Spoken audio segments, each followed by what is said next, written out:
તો ઇંગ્લિશમાં વધારે જરૂરી શું છે?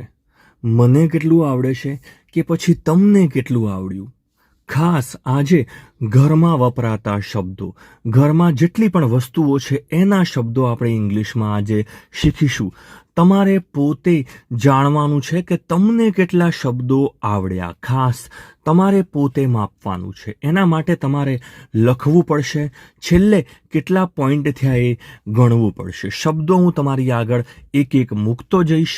એક શબ્દ સાચો પડે પોતાને 1 પોઈન્ટ આપવાનો છે અને ખોટો પડે તો 0 પોઈન્ટ આપવાનો છે. આ રીતે તમારે શબ્દો ગણવાના છે. કુલ 20 જેટલા શબ્દો હશે. કેટલા પોઈન્ટ થયા? ધારો કે 10 પોઈન્ટ થયા, 15 પોઈન્ટ થયા, કે જેટલા પણ તમારે માર્ક્સ આવે છે એ નીચે કમેન્ટમાં તમારે લખવાના છે. એક પછી એક શબ્દ આપણે સમજીશું, એનો ઉચ્ચાર પણ આજે સમજીશું. તો પહેલો જે શબ્દ આજે આપણે જોઈશું એ છે કાંસકો. કાંસકાને ઇંગ્લિશમાં શું કહેવાય? બરાબર, માથાના વાળ ઓળાવવા માટે તમે કાંસકો વાપરતા હશો. ઇંગ્લિશમાં આને શું કહેશો? આ શબ્દ તમારે નોટબુકમાં જોડે લખવો પડશે. લખવો એટલા માટે પડશે કે તો જ તમને ખબર પડશે કે તમને કેટલા શબ્દો ખરેખર આવડ્યા. એનો સાચો ઉચ્ચાર છે કાંસકાનો કોમ. આને આપણે કહીશું કોમ. પાછળ બનો ઉચ્ચાર નથી થતો, ખાસ યાદ રાખજો. આને આપણે કહીશું કોમ. કોમ એટલે માથાના વાળ ઓળાવવા માટે જે કાંસકો વપરાય છે એને શું કહેવાય છે? કોમ. બોલો, કોમ. આ શબ્દ તમારે લખી લેવાનો છે ને જો આવડ્યો હોય તો પોતાને 1 પોઈન્ટ આપવાનો છે. ખાસ બીજો શબ્દ જે આપ જોઈ શકો છો, માથામાં નાખવાનું તેલ. આને ઇંગ્લિશમાં શું કહેવાય? ખાસ આ શબ્દ તમારે ઇંગ્લિશમાં લખવાનો છે. ઘણા શબ્દો સિમ્પલ હશે, ઘણા એવા હશે કે જે તમને નહીં આવડતા હોય. તેલને ઇંગ્લિશમાં શું કહેવાય? પહેલાં તો વાળની વાત છે માથાના, એને ઇંગ્લિશમાં કહેવાય છે હેર. HAIR. આને આપણે કહીશું હેર. એકવાર ફરીથી લખી દઈએ. આને આપણે કહીશું હેર. હેર અને તેલને આપણે કહીશું OIL. Hair oil. બોલો, હેર ઓઇલ એટલે માથામાં નાખવાનું તેલ. ત્રીજો શબ્દ છે સાવરણી. ઘણા ઓછા લોકોને આ શબ્દ આવડતો હશે. જો આ શબ્દ તમને આવડતો હોય ને તો પોતાને 2 પોઈન્ટ આપવાના છે. ખાસ સાવરણી કચરો વાળવા માટે વપરાય છે. શું કહેશો સાવરણીને? કે ઝાડુ. અને ઇંગ્લિશમાં શું કહેશો? ઇંગ્લિશમાં આને શું કહેવાય? ખાસ નવો શબ્દ હશે. આને આપણે ઇંગ્લિશમાં કહીશું બ્રૂમ. આને આપણે કહીશું બ્રૂમ. બ્રૂમ. બ્રૂમ એટલે સાવરણી. ખાસ યાદ રાખજો, બ્રૂમ. આ બી જે છે આની જગ્યાએ જો તમે જી મૂકી દો ને તો ઉચ્ચાર બનશે ગ્રૂમ. ગ્રૂમ. લગ્ન કરવા માટે વરરાજા જે હોય ને એમને ઇંગ્લિશમાં ગ્રૂમ કહેવાય છે. ખાસ સંજવાળી જોડે, સાવરણી જોડે આને સરખાવજો. નેક્સ્ટ શબ્દ છે ડોલ. ડોલને ઇંગ્લિશમાં શું કહેવાય? રોજબરોજના જીવનમાં આ શબ્દ તમે વાપરો જ છો. ડોલને ઇંગ્લિશમાં શું કહેશો? ઓકે, સમય સમાપ્ત થાય છે. ડોલને આપણે ઇંગ્લિશમાં કહીશું બકેટ. CK એટલે ક વંચાય છે અને એટ. બકેટ. બોલો, બકેટ. બકેટ એટલે ડોલ. 1 પોઈન્ટ પોતાને આપી દેવાનો છે જો આવડી ગયું હોય તો. નેક્સ્ટ શબ્દ છે પોતું. પોતાને ઇંગ્લિશમાં શું કહેવાય? ખાસ પોતાને ઇંગ્લિશમાં શું કહેવાય? આ પણ જો તમને આવડે 2 પોઈન્ટ પોતાને આપી દેવાના છે. પોતું ઇંગ્લિશમાં શું કહેશો? કોઈ પણ પોતું હોય, ઊભા થઈને કરતા હોય પોતું તો પણ શબ્દ સેમ જ વપરાશે. આને આપણે ઇંગ્લિશમાં શું કહીશું? આને આપણે કહીશું મોપ. આને આપણે કહીશું મોપ. MOP. મોપ એટલે પોતું. ઠીક છે ને? મોપ એટલે પોતું. ખૂબ જ સરસ શબ્દ છે. આવડી ગયું હોય તો પોતાને 2 પોઈન્ટ આપવાના છે આ શબ્દ માટે. ચલો, નેક્સ્ટ શબ્દ છે કચરા પેટી. આ તો સિમ્પલ શબ્દ છે. ઘણી જગ્યાએ તમે આ શબ્દ જોયો હશે. કચરા પેટી. આ શબ્દ કઈ રીતે યાદ રાખશો? ખાસ ઓકે, નેક્સ્ટ એક શબ્દ અહીંયા કચરા માટે જે શબ્દ છે, કચરો અથવા કોઈ પણ અરીસા પર કે કોઈ પણ જગ્યાએ ધૂળ હોય ને, ધૂળને ઇંગ્લિશમાં શું કહેવાય છે? DUST, dust. જે પણ કચરો હોય ને, ધૂળ કે જે પણ કચરો લાગેલો હોય એને કહેવાય છે ડસ્ટ. તો આના પરથી શબ્દ આવે છે, શબ્દ છે ડસ્ટ, DUST. આને આપણે કહીશું ડસ્ટ. અને પછી નીચે આવશે બિન. ટોપલીને બિન પણ કહેવાય છે, ડસ્ટ બિન.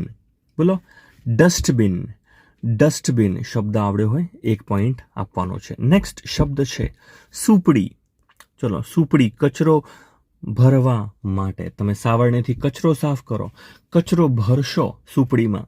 સુપડીને ઇંગ્લિશમાં શું કહેવાય? ખૂબ જ મજાનો શબ્દ છે. બોલો, આ શબ્દ ઇંગ્લિશમાં ઘણા ઓછા લોકોને આવડતો હશે. શું કહેશો સુપડીને? સુપડીને આપણે ઇંગ્લિશમાં કહીશું ડસ્ટ, DUST, ડસ્ટ. અને પછી કહીશું પેન, ડસ્ટ પેન. યાદ રાખો, જમવા માટે પણ જે તમે તવા જેવું વાપરતા હોય છે એને પણ પેન કહેવાતું હોય છે. Dust pen. ઠીક છે ને? ડસ્ટ પેન એટલે કે સુપડી. ઓકે. નેક્સ્ટ શબ્દ છે ઇસ્ત્રી. ઇસ્ત્રીને ઇંગ્લિશમાં શું કહેવાય?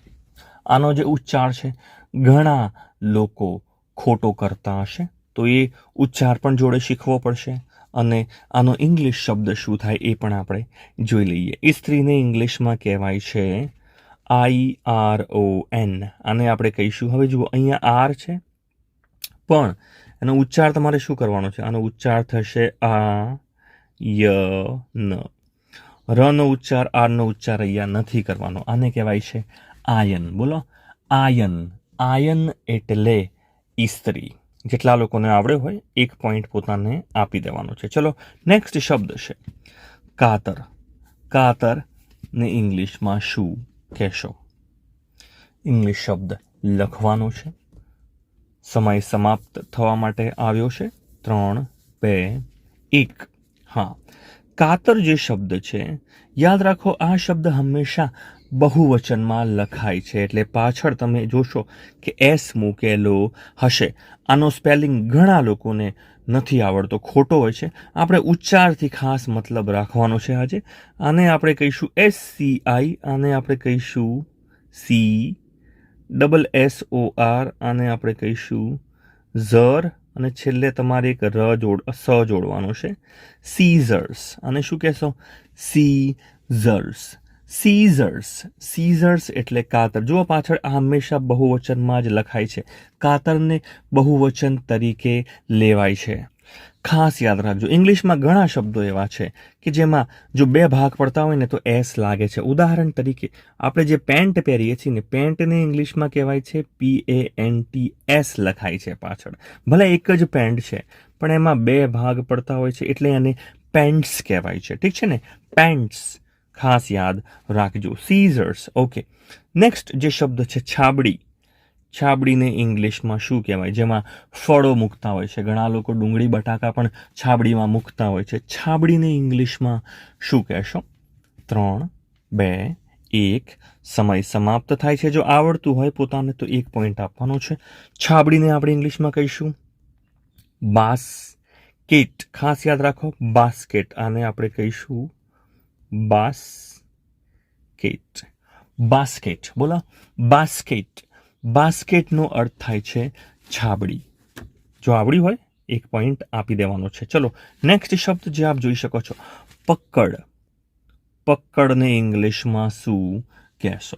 પકડ. ખાસ યાદ રાખજો, કોઈ પણ વસ્તુ જેનાથી આપણે પકડીએ છીએ ને એને ઇંગ્લિશમાં શું કહેવાય? ખૂબ જ સરસ શબ્દ છે. જેને આવડતું હોય આ શબ્દ પોતાને 2 પોઈન્ટ આપી દેવાના છે. એવો શબ્દ છે. આને આપણે ઇંગ્લિશમાં કહીશું PLIERS. આને આપણે કહીશું PLI. આને આપણે કહીશું પ્લાયર. અને સ જોડાશે. પ્લાયર્સ. પ્લાયર્સ. બોલો, પ્લાયર્સ. બીજી રીતે પણ ગુજરાતીમાં લખાશે પ્લાયર્સ. યર્સ. પ્લાયર્સ. પ્લાયર્સ. પ્લાયર્સ. જો આમાં પણ પાછળ એસ લાગે છે કારણ કે આમ 2 ભાગ પડે છે અને પકડ બને છે. ઠીક છે ને? પ્લાયર્સ. બોલો, પ્લાયર્સ, ભલે એક જ પકડ છે, પ્લાયર્સ કહેવાશે. નેક્સ્ટ હથોડી. હથોડીને ઇંગ્લિશમાં શું કહેશો? ખાસ હથોડી. 5 4 3 2 1. Very good. હથોડીને ઇંગ્લિશમાં શું કહેવાશે? આના માટે ઇંગ્લિશ શબ્દ છે હેમર. HAMMER. આને આપણે કહીશું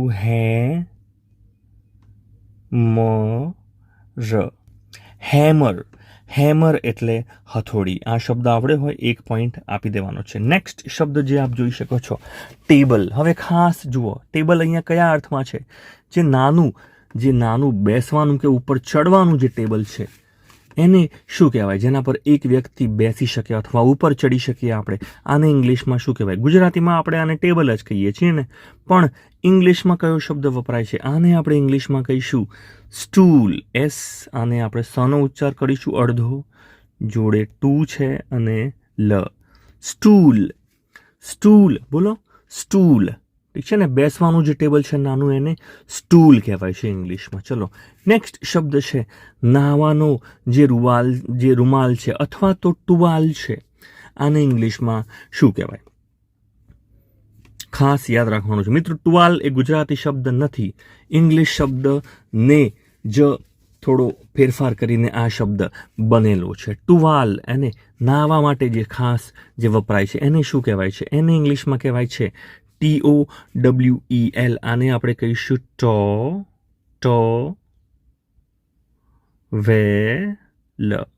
ટોવેલ. બોલો, ટોવેલ. ટોવેલ એટલે નાહવાનો રૂમાલ. ખાસ ટોવેલ. આ યાદ તમારે રાખવો પડશે. મજાનો શબ્દ છે. નેક્સ્ટ શબ્દ છે સાબુ. નહાવાનો કે કપડાં ધોવાનો કોઈ પણ સાબુ હોય, સાબુને ઇંગ્લિશમાં શું કહેવાય? ખાસ યાદ રાખવાનું છે. સાબુને ઇંગ્લિશમાં શું કહેવાય? મજાનો શબ્દ છે, 1 પોઈન્ટ. હવે તો આ તો સિમ્પલ શબ્દ છે, આવડવો જોઈએ. સાબુને ઇંગ્લિશમાં કહેવાય છે SOAP. આને આપણે કહીશું સોપ. આને સોપ નહીં કહેતા, આને શું કહીશું? સોપ. સોપ એટલે નાહવાનો સાબુ. તમે ઘણીવાર જોશો કે વાસણ ધોવા માટે, કપડાં ધોવા માટે જે સાબુની ટીકડી વપરાય છે, જે સાબુ વપરાય છે, એને ઇંગ્લિશમાં કહેવાય છે BAR. બાર. ખાસ યાદ રાખજો. એટલે બાર ક્યારે વપરાય છે અને સોપ ક્યારે વપરાય છે, ખાસ આ ડિફરન્સ યાદ રાખજો. ઓકે. નેક્સ્ટ ચલો, સોપ પછી કયો શબ્દ આવે છે એ જોઈએ. હેંગર. કપડાં ભરાવવા માટે, જ્યાં તમે તિજોરીમાં કપડાં લટકાવતા હશો, પ્રેસ થયા પછી, ઇસ્ત્રી કર્યા પછી એ શબ્દો જે લટકાવીએ છીએ એના માટે ઇંગ્લિશમાં કયો શબ્દ છે? ગુજરાતી શબ્દ આપણે નથી વાપરતા મિત્રો. આ જે શબ્દ છે ને એ ઇંગ્લિશ શબ્દ જ છે, હેંગર. ખાસ સમજજો, હેંગર. ઓકે, તો એનો અર્થ શું થાય એ સમજીએ. ઇંગ્લિશમાં જે શબ્દ છે HANG, આને આપણે કહીએ છીએ હેંગ. તમે ઘણીવાર ગુજરાતીમાં કહેતા હશો કે માણસ હેંગ થઈ ગયો. હેંગ કરવું એટલે ભરાવવું. ભરાવવા માટે ઇંગ્લિશમાં હેંગ શબ્દ વપરાય છે કે એનું મગજ ક્યાંક ભરાઈ ગયું છે, હેંગ થઈ ગયો છે. ખાસ કોઈને ફાંસી આપતા હોય ને એ અર્થમાં પણ, ફાંસીને પણ ઇંગ્લિશમાં અત્યારે હેંગ શબ્દ વપરાય છે. એટલા માટે કપડાં ભરાવવા માટે, લટકાવવા માટે તમે જે પણ વસ્તુ વાપરો છો એને આપણે શું કહીશું? આને આપણે કહીશું હેંગર. હેંગર. બોલો, હેંગર. મજાનો શબ્દ છે હેંગર. 1 પોઈન્ટ આપી દેવાનો છે. નેક્સ્ટ શબ્દ છે ફુવારો.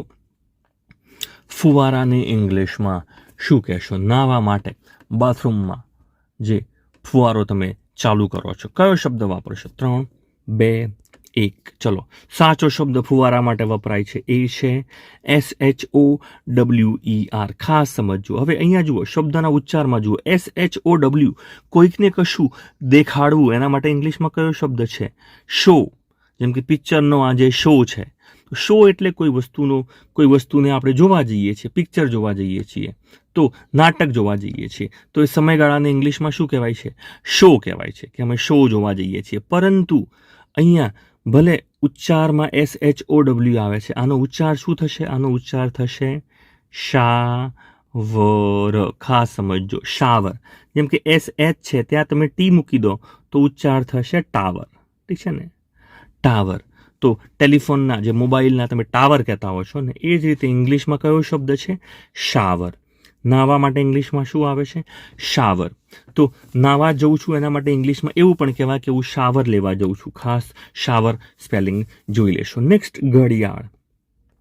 ઘડિયાળને ઇંગ્લિશમાં શું કહેશો? ખાસ ભીંત ઉપર જે ઘડિયાળ લગાવવામાં આવે છે, ભીંત ઘડિયાળ, આને ઇંગ્લિશમાં શું કહેવાય? શબ્દ તમારે લખવાનો છે. 3, 2, 1. ઓકે, આનો સાચો શબ્દ જે છે એ છે ભીંતને ઇંગ્લિશમાં કહેવાય છે વોલ, WALL, અને આને આપણે કહીશું ક્લોક. Wall clock.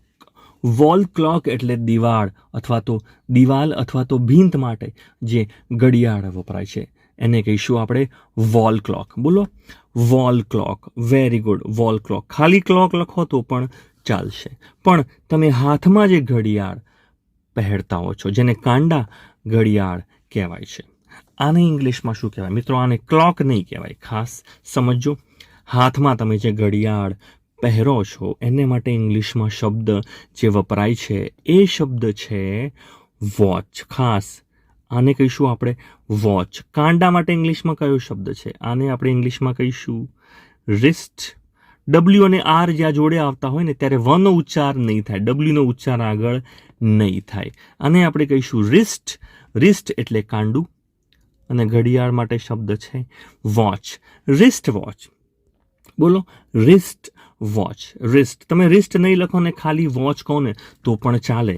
વોચ એટલે હાથમાં આપણે જે ઘડિયાળ પહેરીએ છીએ એને ઇંગ્લિશમાં વોચ કહેવાય છે. એક પોઈન્ટ પોતાને આપી દેવો પડશે. નેક્સ્ટ શબ્દ છે મિક્સર. હવે ખાસ આને સમજો, મિક્સર.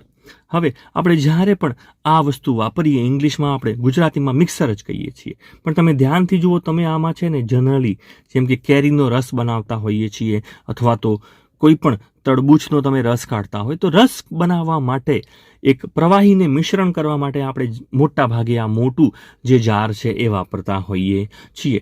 તો એ કેસમાં આપણે આને મિક્સર નથી કહેતા મિત્રો. આને તમે ઘણી જગ્યાએ જોશો તો આને બ્લેન્ડર કહેવાય છે. ખાસ બ્લેન્ડ એટલે કોઈ વસ્તુની અંદર ભળી જવું, મિક્સ થઈ જવું, એને બ્લેન્ડ થઈ જવું. પ્રવાહી માટે ઇંગ્લિશમાં ખાસ બ્લેન્ડ શબ્દ વપરાય છે.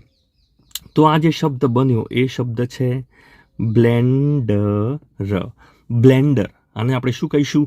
બ્લેન્ડર. ખાસ બ્લેન્ડર શબ્દ તમારે વાપરવાનો છે. તો મિત્રો, આ હતા આપણા રોજબરોજના જીવનમાં વપરાતા ઇંગ્લિશના શબ્દો.